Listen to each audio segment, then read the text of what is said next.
Hey guys, Slapjack here and welcome to my full review of the T62-A. So in the first half of the video guys, I'll be going through all the specs of the T62-A, starting with the mobility. So now let's talk about the biggest feature on this tank, and that is its mobility. The T62-A has a 580 horsepower engine, which might sound pretty underwhelming at first, but this tank fully equipped does weigh 39.8 tons, giving it a respectable 15.68 horsepower to ton ratio. Now, it definitely isn't as much as its brother, the Object 140 or the Leopard 1, which means we can draw out of that it is definitely not as fast as those two tanks. But it is faster at traversing. This tank gets 56 degrees of track traverse per second, making it one of the more tighter turning medium tanks at tier 10. Alright, so now let's talk about the gun capabilities on this tank. So the T62-A gets 100mm with an average damage of 320 and the average penetration with its normal APCR rounds of 264mm. But you will want to carry quite a few heat shells with you because the average penetration of the heat shells is 330, which is a huge step up from the default APCR round. So if you want to be able to penetrate those tier 10 heavies and tank destroyers, you might want to carry quite a few heat shells with you. Now the rate of fire is just under 10 rounds per minute, the gun dispersion is 0.34, and the aim time is 2 seconds. So all around not terrible stats for the gun performance, but if you do want better gun performance, I suggest you do not get this tank. Go for the Leopard or perhaps the FV4202 for better gun performance. So the T62-A gets 5 degrees of gun depression and 17 degrees of gun elevation, which is quite sad. You definitely do have your limits with this 100mm. And I guess, of course, that Russian gun depression trait definitely does come into play with this tank. Now, what is quite unfortunate is that you can't use your super sturdy turret to its full advantage. You can't go behind the hills and actually go hold down because of the gun depression, which is quite sad. I remember countless times trying to throw my super flimsy tank over the hill to try to get a shot on the enemy, and usually most of the time you're taking more damage than actually dishing out. So it is quite unfortunate, but of course every tank does have its weak point, and for the T62-A, the gun depression is certainly one of them. Alright, so here is the armor profile of the T62-A. So as you can see, a lot of green here. That's okay. Anyways, coming on the front plate, we have 102mm of armor. So that is definitely not much, but as you can see, it is very well angled. So we'll go into the armor penetration mode. As you can see, we'll get around 140 to 160mm of effective armor. So not terrible. If you angle it about like this, then you'll get a lot more armor, effective armor. You'll get around 170 to 200mm, so definitely a bonus there. But pretty much there's no really reason to angle this because there's a chance that you'll over angle it and give them your side and probably put a huge shell right into your side, probably ammo racking you, because that has happened before. But yeah, so don't even bother angle it. I mean, pretty much anyone you'll meet will be able to smash right through your front plate, so there's really no need to angle it. But anyways, coming around to the side here, we have 75mm of armor, super flimsy. It's basically an HE magnet for those high caliber guns, such as the Jagdpanzer U100, the Object 268, and the E3 or E100. It's just very flimsy, and every time I see a T62-A in my E3, I immediately load an HE shell because I know a T62-A driver will always make the mistake of exposing their side and allowing me to plant an HE shell and possibly ammo racking them or setting them on fire.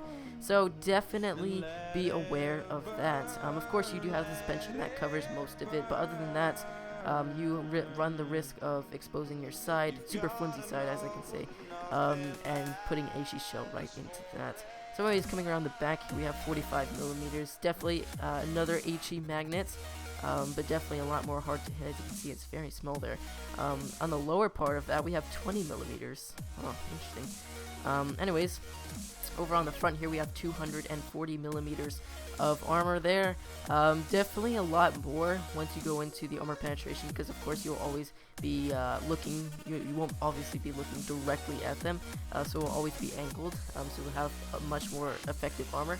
But other than that, it is very weak. As you can see, we have a flat part right on there on the front, so if you're looking directly at them, then they'll definitely be able to penetrate you with a heat shell or an APCR shell. So as you can see, we'll go into the armor penetration here. So as you can see, we are loading a normal AP shell. This is the E100 gun. So as you can see, we are normal AP shell cannot go through the turret of a T62-A, but if we load a heat shell in the E100, as you can see, there is a lot of weak points. So it's a very flat surface there that you will be able to penetrate with almost any tier 10 gun.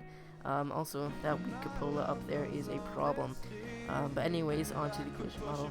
Over to the side, we have 214 millimeters of armor kind of on the side here, as well as on the top. Coming over around the side again, we have 261 millimeters, and at the very back we have 65 millimeters, and at the top we have 55. So definitely very, very strong turret, but I mean pretty much heat just ruins this tank. Of course, you just have to keep moving back and forth if you're hold down, just so they can't hit your turret with a heat shell. Now, up at the top here, I have hit the T62-A right there before, because most of the time, as I said, you will be higher than the T62-A because of the low profile nature of this tank. So you'll be about like this, and you'll get a chance to shoot actually that's at the top of the turret, and that has happened before. I have actually penetrated the top of the turret. I wouldn't really recommend aiming for that, but if it's hull down, if the T62-A is hull down, then that might be your only option if you don't have any more heat shells or APCR shells left. Of course, there is a much more better option here. As you can see, we have a cupola right up there. Just 58 millimeters of armor, little observation device there. You cannot actually hit that, but just a little warning there in case you guys didn't know. 214 millimeters of armor, so that will protect you against some shells, but again, I said with heat shells they'll just be able to go right through that. So as you can see right there, you'll be able to go right through that like butter. But I mean, when you have heat shells or APCR shells, then you can, you might as well aim for the front of the turret, where it is a very flat surface right there. Just at a small, just a small portion of the turret is very flat. So anyways, that about covers the T62-A's armor profile. So anyways, now on to some gameplay. Alright guys, so let's finally have a look at some gameplay here. We are in our T62-A's on Dead Rail, platooning with Grenade Girl 16 here as always. And the plan is for today is we're going to push around the left flank. Now I know that's something that a lot of people don't see, especially on my channel here, but actually I'm trying a lot of new different ways, guys. So I recently hit a 60% win ratio, so I'm quite excited about that. So hooray, I'm in the 60 club. Congratulations. Yeah, so anyways, so I'm trying new ways, guys, specifically this way, especially in T62-A's. I found that is probably the best way to go, especially when I'm in my E5 or T62-A. Seeing that how fast these tanks are with such a powerful gun, that can really hammer them in the back if you get behind them in time. Now, the E3 and the Object 704 are both holding that ridgeline there, and I know, especially on that little mound with that little ridgeline there, tank destroyers and heavy tanks, basically anyone can hold that ridgeline for quite some time. So with that in mind, Sarah and I know that we can push around on the left flank and take as much time as we can, because I know that these guys aren't going to go anywhere, especially with an E3 hull down on that ridgeline there. So anyways, now we can just take our sweet old time here, because that battle's going on over there, and we are going to get a very nice treat in all the rears of a bunch of German tanks here. That's always nice. So we go around the corner here. We spot a Jagdpanzer. Don't want to shoot at that mouse because it's probably going to bounce there. We bounce the T62-A on our entry into a nice location where we can get some shots in on the Jagdpanzer. We put one more before he goes stealth there. And now I'm looking down at this Jagdpanzer. Load a heat shell, thinking that would be enough, but that's not even enough to test the armor of the mouse there.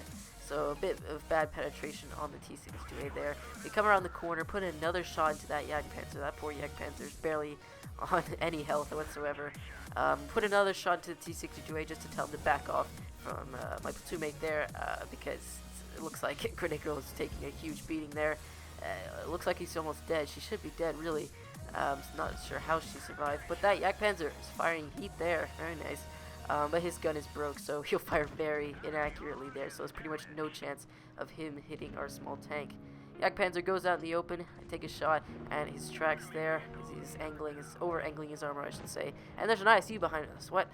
Just random. Okay, so now, as you can see, the blistering rate of fire of the T62-A is just absolutely insane. We finish off the not the T62-A, the ISU 152 there. And we put another shot to the mouse's lower plate. Not exactly sure what he's doing there, but now I just want to keep putting more shots into tanks because this game was just so sad. And now we're just going to push forward because now I feel like the time to push is now. Put one shot into the mouse before he goes down by the object 704. And now we're just chasing down this poor T62-A who's not going anywhere. The KV-4 rams him. Oh, I feel so bad. Almost reloaded in time, but alas, the E3 takes him out. So that was quite an exciting game there. It really shows you the example of the speed and rate of fire of the T62-A. So that was very nice replay there. We did 3,305 damage with 2 kills. So that was a pretty good game. But now let's look at another replay that I recorded actually quite some time ago with Morgan Freeman Kills You from attrition. So in this replay, guys, I think you'll find more mobility rather than gun performance on this tank. I'm more active around the battlefield rather than the last replay where I was just shooting at free targets there. But anyways, as I said, I'll be more active around the battlefield and actually earning my damage here. So anyways, we put a shot into that Pershing there. Poor guy was very unexpected. And that's what you really got to do in the T62-A. You got to be unexpected. Anyways, we put a shot into the Pershing again there as he carelessly goes over the ridge line, exposing most of his side there. And he's just been abandoned by his poor Patton buddy there. He's like, oh, Patton, where are you when I need you? I'm sorry. Okay, I'm sorry, Pershing. And we pick up our first kill of the game there. Very nice. Now we just push around the corner, hopefully to help out our platoon mate, Morgan Freeman there. There's a T62-A. Put a shot into his frontal plate there. Very thin, very weak. Almost any tank can go through that. Put another shot into there, third person. Totaling up to quite a high roll there. Put another shot into him. Not sure what this T62-A is doing, but we are absolutely hammering this guy down. Go around the corner. I try not to take much damage, but I always know I'm going to take damage. I could have done that more delicately, but there was really no need to. Oh, we barely, narrowly avoid that shell from the E100. Looks like a heat shell, actually, by the looks of it. We tracked the Patton, and Morgan Freeman finishes him off. Nice teamwork there. We spotted Doom Turtle, who's actually heading down in his natural habitat there. So we take a shot at him while he's going down that slope there, exposing most of his top of the tank there, which is quite weak. T54 is going quite crazy there. He bounces a shot from that, surprisingly. And I warn Morgan Freeman, dude, there's a T54 over here. We gotta take care of him. He could pose a serious threat to me here. Anything with armor and mobility, basically, is a huge threat to the T62-A. So, for instance, the E5 that's why I call it the anti-medium tank. It's got armor and it's got mobility and it's got quite a gun performance. It's basically anti-medium tank. So now I'm getting quite careless here. I could have done that with more delicacy, but I don't know. I was apparently feeling lazy there. Could have done that a bit better. It's quite a bad shot there. I could have shot him and killed him there. I could have killed him a couple of times, actually. But I take him out, finally, while he exposes most of his tank there. Want to get a shot on this T95. I missed a shot. That was quite careless of me there. Can I get it? I should have loaded an HE shell, really, but I do not. And that would conclude this replay. So, again, I take another shot quite carelessly there. And I pick up my 4th kill. Quite greedy there. But yeah, anyways, that was it for this replay, guys. Alright, so now let's take a look at the post-game stats here. So, we made a 15,000 credit profit, 4,330 damage, 4 kills, and 1,381 experience. That is quite a game there, quite a result. Alright, so now let's take a look at the third and final replay of this video, guys. So, I am again platooned with Grenade Girl 16 on Copper Field, in our nice little T62-A combo platoon there. Anyways, I'm gonna push aggressively here, and Sarah's gonna back up on that ridge line, so I'm gonna spot them and she's gonna take them out, and that is a plan here. So that's a nice ridge line back there to go hold down. So I'm gonna initially spot them for her so she can get some nice shots in before she's spotted. So put one into the T54. Unfortunately, that bounces there. Quite a horrendous angle there that I shot at, so that was really never going to go through. But anyways, we try to home in on that T54's commander hatch there. Tiny. Not sure why I thought that was going to go in. You have to be quite the marksman to actually shoot that. So anyways, we put another one in. It flies up in the air. And the IS-3 is going aggressive, so it's like, okay, well, let's just go. Takes a shot for us. I get quite confused here. I really should have thought about that attack before. But I thought I'd have a better shot in on him, so I was quite unexpected there. We put a shot into the back of his turret there with a heat shell. Now we home in on the Centurion 1 there. Put a shot, hoping to track him there. Unfortunately, I do not, and I get stuck on a pipeline there. Now I'm just a bit concerned about that right flank sniping us, but they never do really, so you know, it's all fine. We put a shot into the Tiger 2, and you really switch a lot of targets in the T62-A, obviously. You switch targets all the time, so be expecting that if you want to get the T62-A. We put quite a lucky shot, another lucky shot into the Centurion 1 there, and a bounce, so I'm getting quite lucky. Could have had that kill. Fortunately, gun depression gets the best of us, and Sarah takes him out instead. Put another shot in the Tiger 2, and it looks like Sarah actually takes his engine out. It sets him on fire, and I finish him off. Now, I tell her, okay, I'll help you later. Let me finish off this IS-7 because he's quite critical to the game. So I load a heat shell there, as it is necessary to actually go through the IS-7, unfortunately, at these ranges. The T62-A does not have the best penetration. Unfortunately, do not have the rate of fire to actually finish him off there. He takes out our ST1, my bad guy. Sarah takes out the E5 there, quite impressive there. Unfortunately, bounced IS-7 when we had the chance. Should have aimed a bit lower. That was quite a bad shot there, actually. Could have been a game-losing shot there. But anyways, Sarah's up to 3 kills. My gosh. Okay, so we're gonna need to do a bit better than this, guys. We gotta get ahead of her. So anyways, we're going to push forward to try to get the kill on this I-7. Hopefully the E100 doesn't shoot at us. Sarah tracks him for us, so that's always nice. And we take the kill. Excuse me.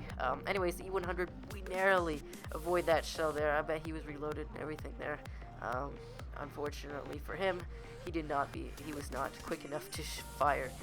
So anyways, we tried to engage this E100. Of course, we need to move up to him as we are medium tanks. Anyways, Sarah and I have done this quite a few times, and basically just spamming him all day. Poor guy. When you're hold down in the T62-A, it's probably one of the best things ever.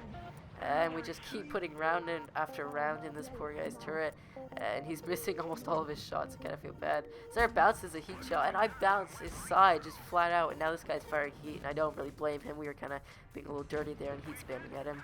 We bounce another shot. Goodness. And if I take a shot, I will be bad. Okay, there we go. Alright, we caught up to Sarah. Good. Yay. Alright, so it's 3-3. There we go. We're even, Sarah. Anyways, that is pretty much it for this video, guys. That is it.